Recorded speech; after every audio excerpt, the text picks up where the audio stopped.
Going to take a look at solving a 2 by 2 system using both the addition and the substitution methods. We're going to solve the same system here 2 times. First, I'm going to look at the addition, also called the elimination method. And in this method, we would like to add the two equations together in order to get one of the variables to eliminate. So if I add them directly, that would not happen because 3 plus 2 is 5x and 4 minus 1 is 3y. So that's not going to eliminate currently. So what I need to do is figure out, I'm just going to write the two equations down one more time, but figure out what I could multiply one or both of the equations by so that I would be able to get the variables to eliminate. So if I look at the x's, I could make both of the x's they both go into 6, so I could make them both 6's. If I multiply the top equation by 2 and the bottom equation by 3, I want one 6 and one negative 6, so that I'll get them to eliminate. So that's what I could do for the x's.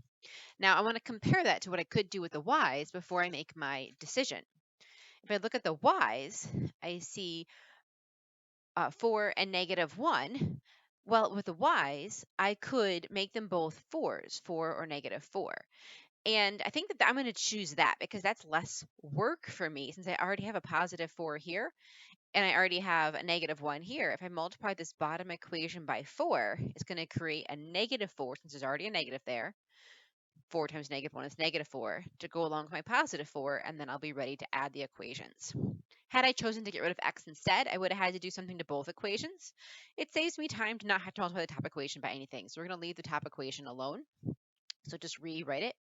We'll have our 3x plus 4y equals 9, and now our 4 times our bottom equation. 4 times 2x is 8x, 4 times negative y is negative 4y, and 4 times negative 5 is negative 20.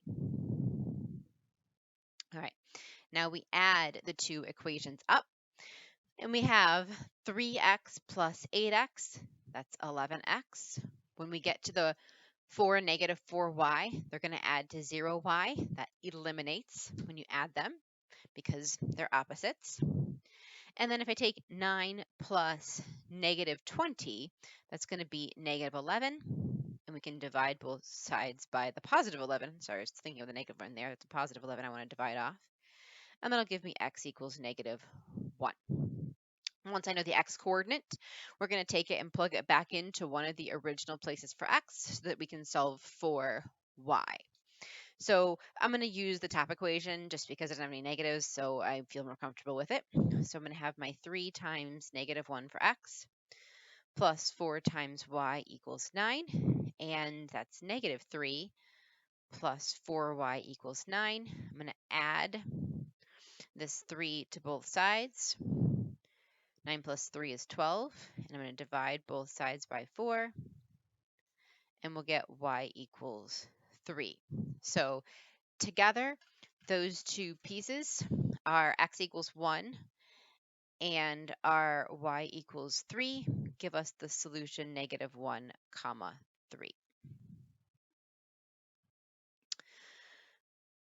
Okay, we've got the addition method completed. We're going to go back and we're going to look at the same system using the substitution method instead. To use the substitution method, I need to get a variable isolated so I can plug what that variable is equal to into the other equation. So I examine my variables. I'm just going to rewrite my equations again so that I can draw around them. And I'm going to try to identify the variable that would be best for me to solve for. So if I'm looking at each of the coefficients of the variable, I have 3x, I have 4y, I have 2x, I have negative 1y. I usually want to go with the smallest coefficient, which is going to be this negative 1y here, because I can get this by itself without having to divide off a 2 or a 3 or a 4, which would cause fractions, like 5 divided by 2 is 5 halves, or 9 divided by 4, would cause fractions to do that, and we don't want to have fractions in the equations if we could avoid them. If I divide by negative 1, that's not going to cause any fractions. All right, now also, I want to get this y by itself. It's negative, so why don't I move it to the other side just to make it positive that way? So I'm going to add y to both sides. So that will give me 2x equals negative 5 plus y, and then we're still trying to get y by itself, so we're going to add this 5 over. again, I could have moved the 2x over then divided by -1. This is just an alternate way of making the y positive. I added it over to the other side. So no matter how you did it, if you subtracted your 2 and then divided by -1, or if you moved the y first and added the 5 over, you should get, no matter what, the y is equal to positive 2x plus 5. Okay, so what we want to do with that is what y is equal to, and that came from the bottom equation. So we're going to plug that in for y in the top equation, the other equation.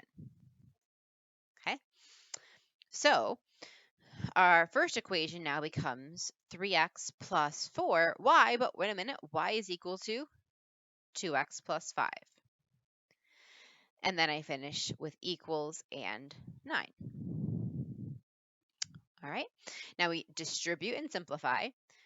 So 3x plus 4 times 2, that's 8x, and 4 times 5, that's 20, equals 9. Combine like terms, 3x plus 8x is 11x, plus 20 equals 9. And I know I can subtract the 20 from both sides to get that 11x is equal to -11, and divide off our 11 from both sides to get x is equal to -1. See the symmetry in these two methods? I got something very similar right here and right here. I'm getting the same answer again. X is equal to -1. Now I need to plug this x value back in. I can use the original equations, plug it back in for x, or I have an advantage here since I already know that y is equal to 2x plus 5. I can plug the x value in here. So 2 times -1 plus 5 is equal to y. So -2 plus 5 is equal to y. That means 3 is y. And again, those two pieces going together lead us to the solution of -1, 3, the same answer that we had from the addition method.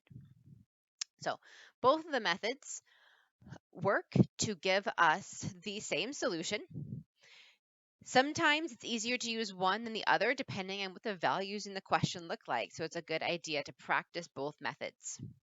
The addition method involves identifying the least common multiple. What is the smallest number that you can get these two numbers to go into? So 2 and 3 both go into 6. So 6 is my smallest choice. I could have made those both 6s, or 4 and 1, I could have made those both 4s. Either way will work. I chose the path of least resistance since I already had a 4 right here. Making this a -4, it was only one multiplication, so that's the path I chose. The other way would have given me the same result. Just would have got my y before my x. Add the two equations, solve for your first variable. Once you have your first variable, plug it into either one of the equations, doesn't matter. Check the other one to make sure that you get the same thing. And you have your ordered pair. Back over to substitution again. Pick a variable to isolate. If one of these has coefficient 1, that's the thing you want to isolate. Get it by itself, take what it's equal to, plug it back into the other equation, distribute, and solve.